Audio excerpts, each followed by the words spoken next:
If you have Adobe Creative Cloud in non-English speaking country, your Photoshop would probably be in a different language.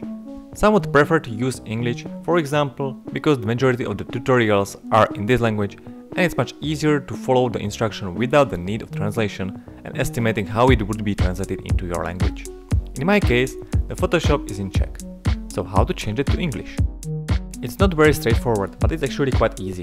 You have to locate the Photoshop installation folder. Usually, it's at your main drive C. Navigate yourself through Program Files, Adobe, Adobe Photoshop, probably with CC or the year, Locals, and here you can see your language.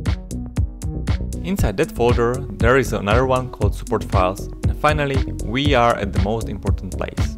You can see the file with the .dat extension.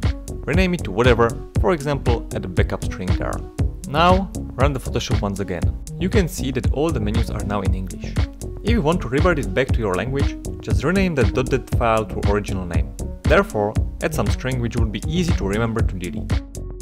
Thanks for watching and please subscribe.